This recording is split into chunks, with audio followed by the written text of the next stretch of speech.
আরে হ্যাঁ না বলে না? সুদ খোয়া হালাল না হারাম? হালাল। মাশাআল্লাহ, এই গাঁয়েই বাস করবো রে ভাই।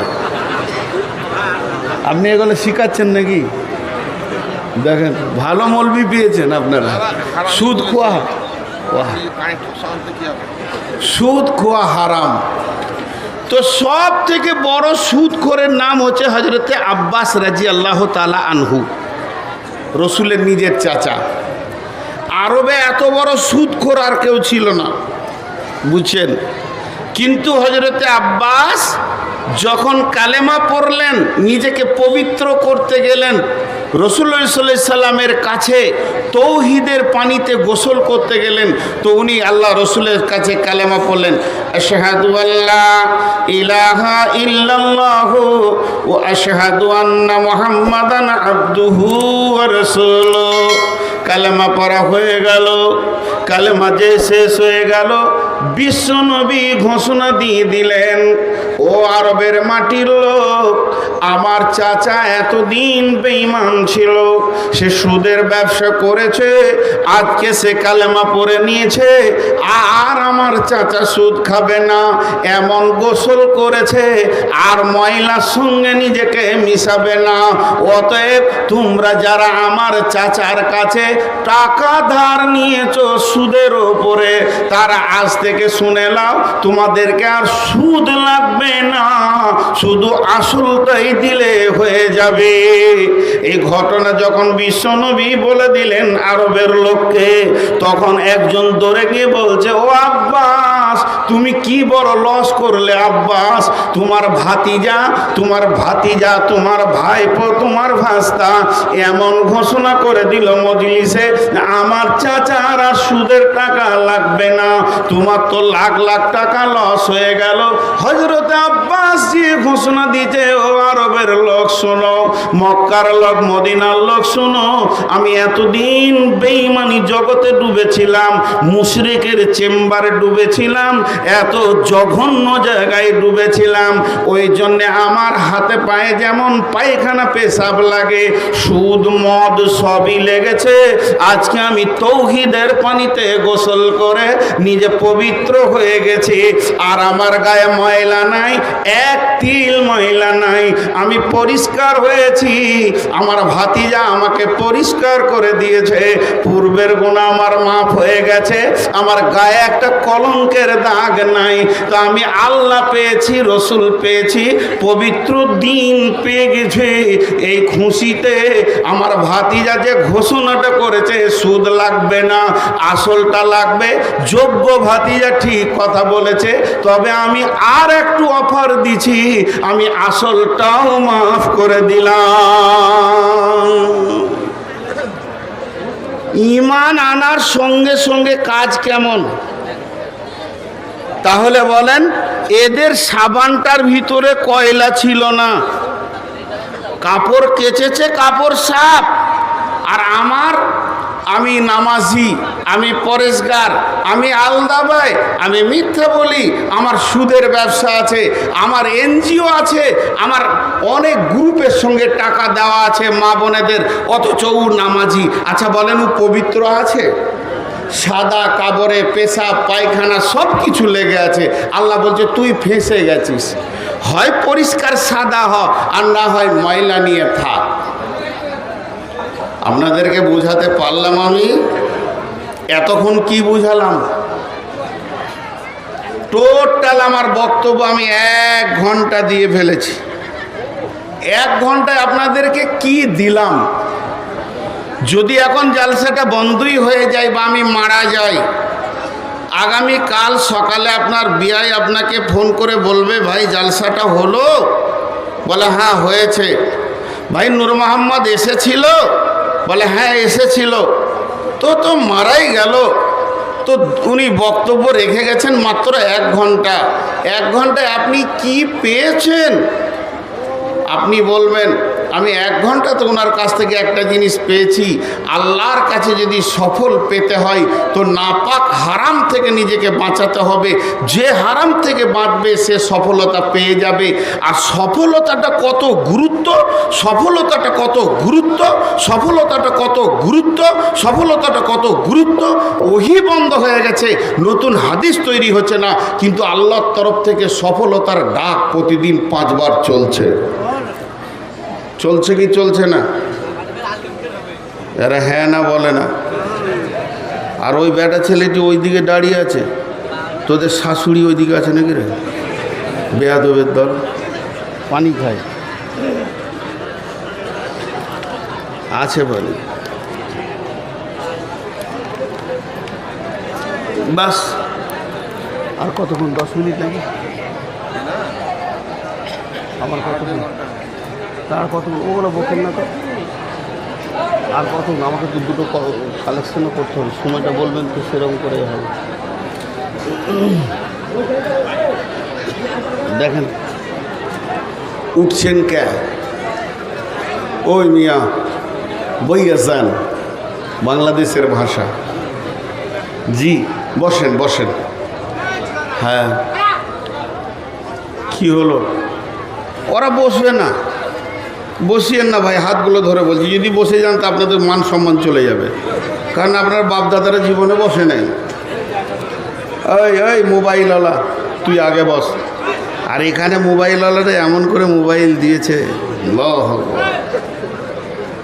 সাবুদ্দিন এটা মোবাইলগুলো এদিকে আনতে আনতে কত দূরে এনেছে, এখানে রাখলেই হতো। আর বলবো না কিছু। জি আপনারা আমার সঙ্গে 2-3টি প্রশ্ন করে আমি জানবো যে এত দূর কি বুঝলেন। সফলতার ডাক বন্ধ হয়েছে? বলেন বন্ধ হয়েছে? আর যে নিজেকে সমস্ত হারাম থেকে মুক্তি করতে পারবে সে বেঁচে যাবে, সফলতা পাবে। আর যে গোলতাল মিলিয়ে থাকবে ও পাবে না। এই পর্যন্ত বক্তব্য হলো। জি 11 থেকে 1:30 না আর আধ ঘন্টা ওইদিকে একটা আছে না ওইখানে 15 মিনিট চলে গেছে। না 15 মিনিট যায় না, এরকম করিয়েন না। তাহলে এটাই শেষ বছর আপনাদের সঙ্গে। মানে আমি একটা সুগারের রুগী, 480 সুগার নিয়ে বকছি, আর এই টেনশনগুলো নেবো না। পরিষ্কার কথা। 2.5 ঘন্টা অত আমার বাপেরও দম নাই যে 2.5 ঘন্টা আপনাদের এখানে বকতে আসবো। 2 ঘন্টা 1.5 ঘন্টা এই সব জায়গায় বললাম এবছর 1.5 ঘন্টা। হ্যাঁ না পারবো না 2 ঘন্টা। মেশিন লয় মানুষ, চাপ সৃষ্টি করবেন না, পেছন থেকে বলে দিচ্ছি। তাহলে আপনারা কি হলো? জি বলেন, কিছু বলছেন? আপনাকে জিজ্ঞেস করছি, কিছু বলছেন? আমাদের কমিটি 11 থেকে 1 করেছে, 2 ঘন্টা। বলেন তখন আচ্ছা আপনারা বসেন, সকলে একবার বলেন সুবহানাল্লাহ, আলহামদুলিল্লাহ, ওয়ালা ইলাহা ইল্লাল্লাহ। তো এতদূর যা বকলাম সফল অসফলের কথা বললাম। তাহলে আমরা সকলেই নিয়ত করি সফলতা লিব ইনশাআল্লাহ।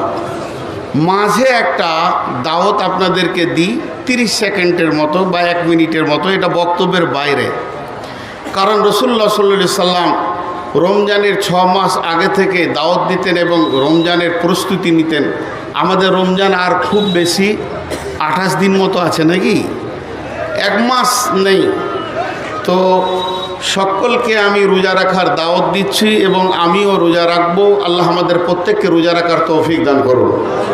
রোজা রাখবো ইনশাআল্লাহ। জোরে বলেন ইনশাআল্লাহ। স্বতঃস্ফূর্তভাবে খুশিতে রোজা রাখবো ইনশাআল্লাহ। যে রোজা রাখবেন না হাত তুলে।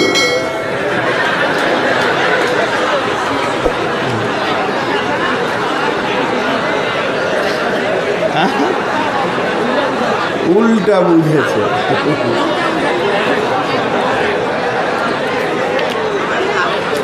জি ইনশাআল্লাহ রোজা রাখবো। বাস এটাই আমার ছিল আপনাদের কাছে রোজার দাওয়াত। আপনারা আমার জন্য দোয়া করবেন যেন আমি সুস্থ হালে ভালোভাবে রোজা রাখতে পারি। আপনাদের জন্য আমি দোয়া করব যেন আল্লাহ আমাদের প্রত্যেককে সুস্থ হালে সুন্নতে রসুলের ওপরে আমার নবী যেমন করে রোজা রেখেছেন ওইরকম রোজা রাখার তৌফিক দান করুন, আল্লাহুম্মা আমিন। এবার আল্লাহ কি বলছেন আমার হাতের দিকে তাকাবেন সকলে। বিসমিল্লাহির রহমানির রহিম। আলিফ লাম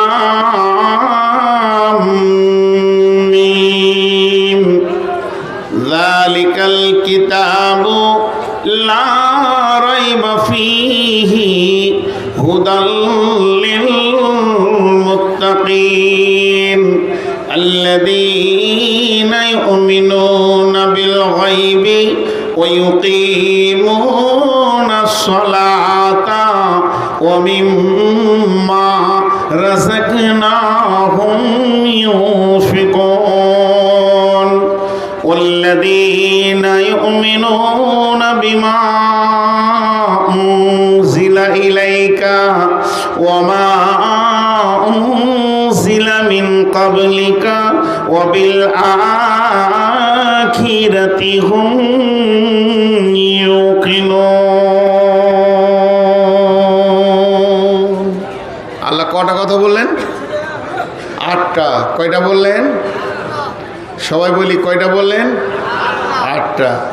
8টা কথা বলার পর আল্লাহ কি বলছে দেখেন, উলাইকা আলা হুদাম মির রাব্বিহিম ওয়া উলাইকা হুমুল মুফলিহুন।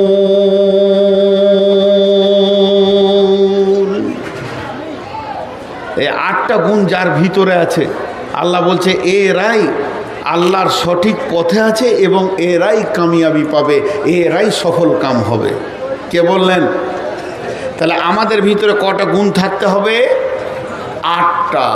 এই 8টা গুণ যার ভিতরে আছে, 8টা জিনিস যে হৃদয়ের ভিতরে আনতে পেরেছে, কিছু আমল আছে, কিছু ঈমান আছে, এইগুলো টোটাল 8টা জিনিসকে নিয়ে নিজের জীবনে বাস্তবায়ন করেছে। আমার আল্লাহ বলছেন পৃথিবীর কোনো লোক বলেনি আমাকে সারা দুনিয়া যদি আঙ্গুল তুলে বলে যে নূর মোহাম্মদ তুই বেঈমান, আমার আল্লাহ বলছে তুই ঈমানদার, কোনো টেনশন নেই। আর গোটা দুনিয়া যদি বলে তুই ঈমানদার আর আল্লাহ যদি বলে বেঈমান, তো টেনশনের শেষ নাই। তো আমার আল্লাহ বলছে তোকে যে যা বলবে বলুক, আমি বলবো তুই ঠিক আছিস এবং তুই সফলতা পেয়ে যাবি। কে বলছেন? সকলে আল্লাহর নামটা জোরে নেব না আসতে? কে বলছেন? মাশাআল্লাহ। এবার 8টা গুনিয়ে দিই আপনাদেরকে। আলিফ লাম মিম, এগুলো হরফে মুকাত্তাআত, এগুলো কাটা কাটা হরফ, এক একটা অক্ষরে 10টা করে নেকি আছে। আর এর মূল তথ্য একমাত্র আল্লাহ ছাড়া কেউ জানে না। ওয়াল্লাহু আ'লামু বিমুরাদি। এই আলিফ লাম মিম, আলিফ লাম মিম, আলিফ লাম র, আবারে কাফ সদ, তো কাফ আইন হা, এইগুলো যে যতগুলো হরফে মুকাত্তাআত কোরআনের ভিতরে এসছে, ইয়াসিন নুন, এইভাবে যে কোরআনের ভিতরে হরফে মুকাত্তাআত আছে, এই হরফে মুকাত্তাআতগুলো কি গভীর তথ্য আছে আর কেনই বা এইভাবে হরফগুলো আছে, টোটাল খবরটা কে জানেন? আল্লাহ বাস। কিন্তু এক বেঈমানের দল, কথা সাইডে বেড়ে যাচ্ছে, না বলে থাকতে পারছি না। বেঈমানের দলরা বলে যে এর আসল তথ্য আমাদের পীর সাহেবের কাছে আছে। জি বলে কি বলে না, যে পীর সাহেবের কাছে আছে। এর তথ্যবহুল কথা পীর সাহেব ছাড়া কেউ জানে না। পীর সাহেব নিজেই জানে না যে ও কোন অবস্থায় আছে, আবার ইয়ার তথ্য কথা বলবে। জি, এর কোরআনে মহাসত্যের ভিতরে মহা সংশয়কে আল্লাহ রেখেছেন। আল্লাহ যতটা আমাদের প্রয়োজন অতটা দিয়ে দিয়েছেন, বাকিটা নিজের হাতে কন্ট্রোলে রেখেছেন। এর জন্য এর খবর আল্লাহ জানেন। এরপরে চলেন, যালিকাল কিতাবু লা রাইবা ফীহি, যালিকাল কিতাবু লা রাইবা ফীহি, যদি তোমাকে সফলতা নিতে হয়, যদি হাসরে বাঁচতে হয়, কবরে বাঁচতে হয়, প্রথম নম্বরে তোমাকে জানতে হবে এই কিতাবটার মধ্যে কোনো সন্দেহ নাই। এই জিনিসটা যতক্ষণ তুমি না জানবে, তোমার আমলের জিন্দেগিটাও ঠিক হবে না। কোরআনের ওপরে সন্দেহ রাখার পর তুমি নিজেকে সফলতা আনতে পারবে না। আল্লাহ তাবারাক ওয়া তাআলা বলছেন, লাইসাল বিররা আন তুওয়াল্লু উজুহাকুম কিবালাল মাশরিকি ওয়াল মাগরিবি ওয়ালাকিন্নাল বিররা মান আমানা বিল্লাহি ওয়াল ইয়াউমিল আখিরি ওয়াল মালাইকাতি ওয়াল কিতাবি ওয়ান নাবিয়িন। শুধু পূর্ব পশ্চিমে সুর মাথা ঠোকার নাম ইমানদারি নয়।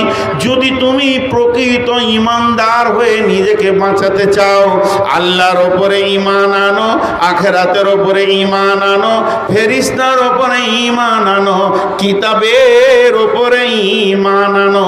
যে কিতাবটা 100-তে 100 ঠিক। আসমান থেকে যত কিতাব এসেছে সমস্ত কিতাব সত্য, সমস্তগুলি আল্লাহর পাঠানো। কিন্তু সমস্ত কিতাবের ভিতরে 4টা হলো মেন, তাওরাত, ইনজিল, জবুর, কোরআন। আর এর ভিতরে কোরআন হলো সলিড কিতাব, যার পরে আর কোনো কিতাব আসবে না।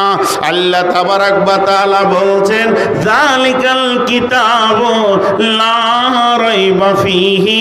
এই কিতাব তো সন্দেহ করা দূরের কথা, সন্দেহ পোষণ করাটাও যাবে না, হতেও পারে, বলা যাবে না।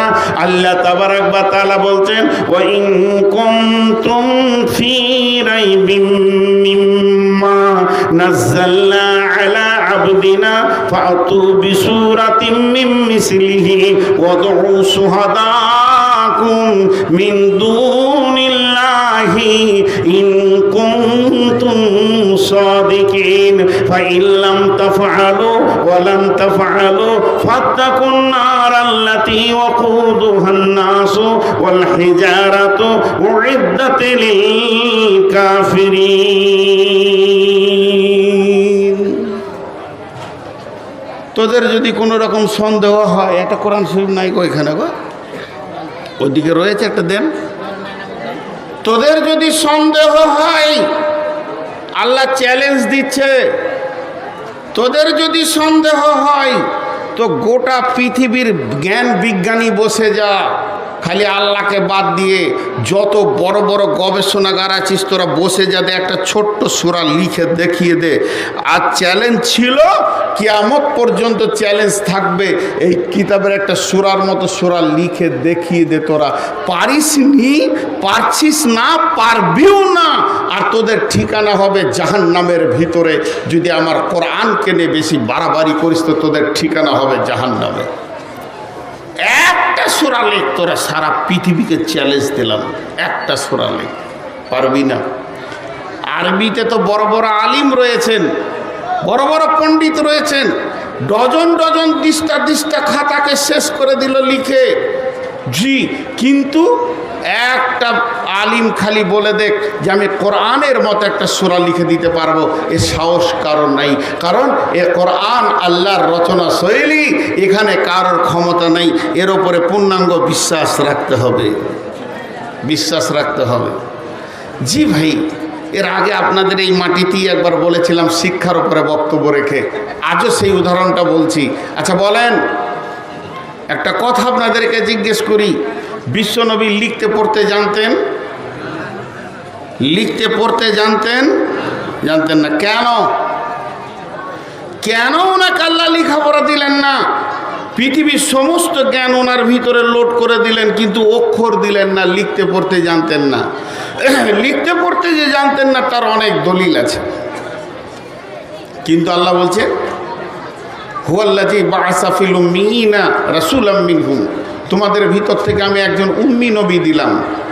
তবে এটা বলবেন না তিনি মূর্খ ছিলেন, এটা বলবেন না তিনি অজ্ঞ ছিলেন, নাউজুবিল্লাহ সুম্মা নাউজুবিল্লাহ, তিনি পণ্ডিত ছিলেন, পৃথিবীর সেরা পণ্ডিত ছিলেন, কিন্তু আল্লাহ তাকে অক্ষর দেননি, বিনা অক্ষরেই তিনি ছিলেন। কেন? ছোট্ট করে একটা উদাহরণ দিই। এখান থেকে একজন আমাকে একটা চিঠি লিখেছে বর্ধমানে, গোটা চিঠিটা পড়লাম, শেষকালে নিচে 2-4টা খারাপ কথা লেখা আছে যে তোকে যদি কোনোদিন শঙ্করপুর শেরপুর এলাকায় পায় তো ভালো করে জুতাবো। আমার মনে রাগ হলো, চিঠিটাকে আমি ভালো করে রেখে দিয়েছি যে ওই এলাকায় গেলে দেখাবো। নিয়ে এসে মৌলানা ভাইকে বলছি, ভাই আপনার কি দোষ করেছে, এটা লিখলেন কেন? কেন আপনি লিখলেন? উনি একজন আলেম মানুষ, চট করে আল্লাহর কসম খেয়ে নিলেন, ভাই আমি আল্লাহর কসম বলছি আমি ওটা লিখিনি। তখন আমিও বলছি আল্লাহর কসম ওটা আমি লিখিনি, যে আমি লিখে আপনাকে অপমান করছি তাও না। সন্দেহ কাকে হবে? যে চিঠিটা নিয়ে গিয়েছে তাকে। যাদের ভিতরে ঝগড়া লাগাইছে ওই সন্দেহ হবে কি হবে না? কিন্তু ওই চিঠি যে নিয়ে গেছে সে আবার মূর্খ, সন্দেহ করা যাবে? জোরে বলেন যাবে?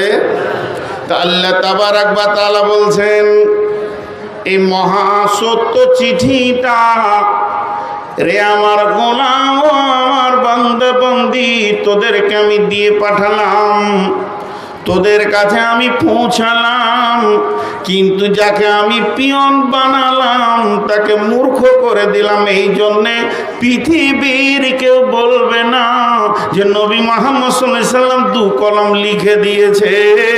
এটা আবু জাহেল বলেনি, উমাইয়া বলেনি, বেঈমানরা বলেনি, এবং পৃথিবীর কেউ বলবে না, কারণ এটা আল্লাহর কিতাব, তিনার কাছে এসেছে, তিনি বলেছেন। আর যারা কাতিব ছিলেন লিখক তারা লিখেছে। অতএব বন্ধুরে এর ওপরে কোনো সন্দেহ করা যাবে না। তাহলে কিতাবটা পুরাতন না? কিতাবটা পুরাতন।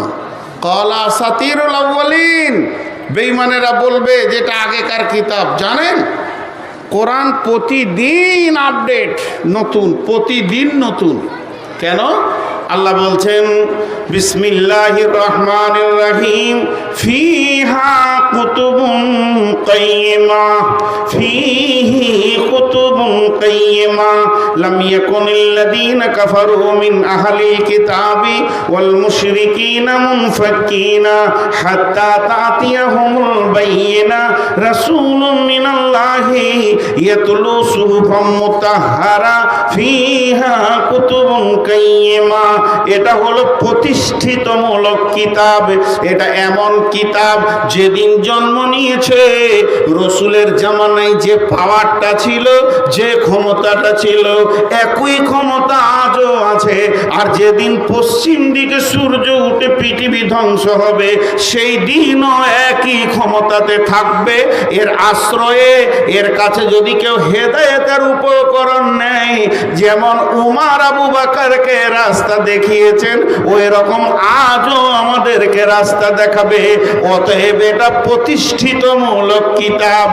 আল্লাহ তাবারাক ওয়া তাআলা বলছেন কিতাবটার উপরে তুমি 100-তে 100 বিশ্বাস আনো, কোনো রকম সন্দেহ করবে না। যালিকাল কিতাবু লা রাইবা ফীহি। এবার 2 নম্বরে বলছেন হুদাল লিল মুত্তাকিন, যে ভীতু হবে, আল্লাহকে ভয় করবে, এই কিতাব তাকে আল্লাহর রাস্তা দেখাবে। কিতাবকে প্রশ্ন করেন তুমি এসেছিলে কখন আর কেন এসছো? কিতাব উত্তরে বলবেন বিসমিল্লাহির রহমানির রহিম, শাহরু রমাযানাল্লাযী উনজিলা ফীহিল কুরআনু হুদাল লিন্নাস।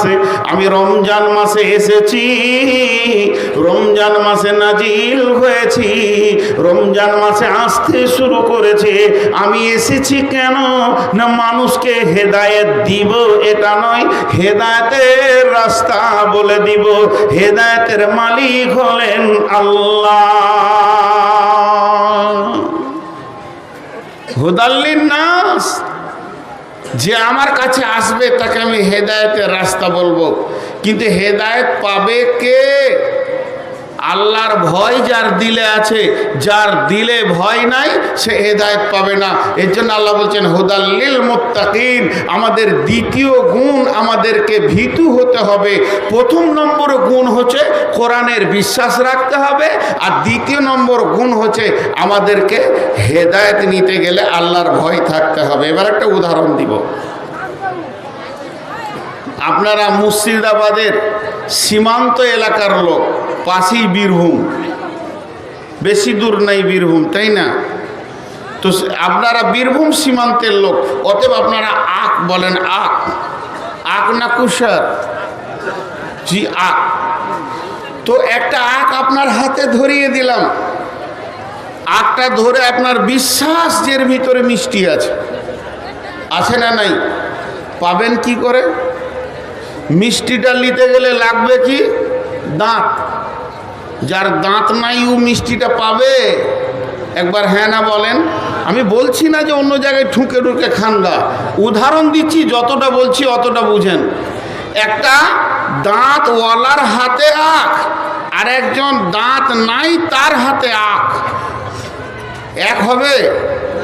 তো আল্লাহ তাবারাক ওয়া তাআলা বলছেন এই কিতাবটার ভিতরে কোনো সন্দেহ নাই, কিন্তু হেদায়েত পাবে কে?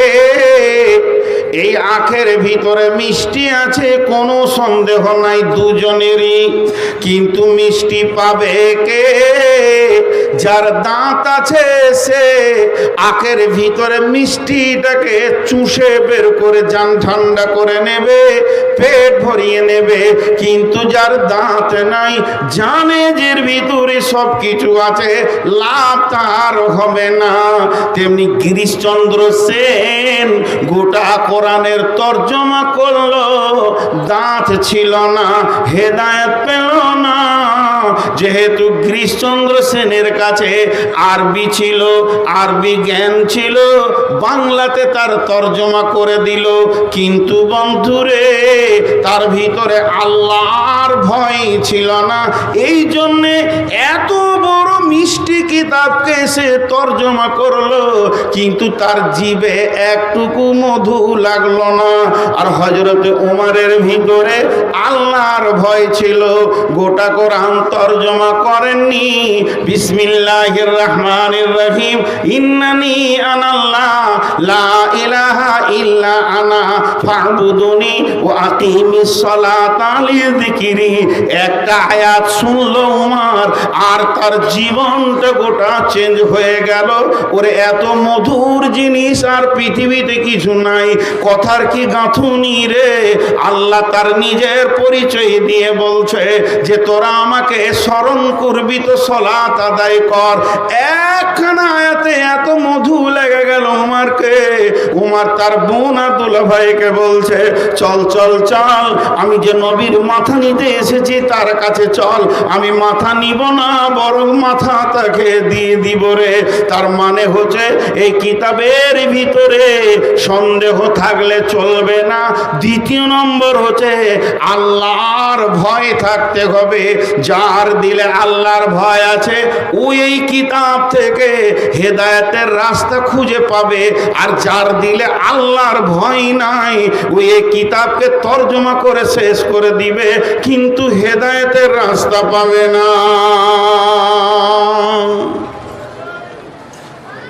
আমি বহু জালসায়, বহু ইউটিউবে বলেছি, আপনারা সার্চিং করলে পাবেন। আমি ফতোয়া দিতে পারি না, ফতোয়া দিই না নয়, দিতে পারি না।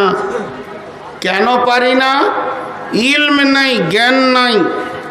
যতটা পরিমাণ জ্ঞান থাকলে একটা লোক ফতোয়া দিতে পারবে, ওই পরিমাণ জ্ঞান আমার নাই।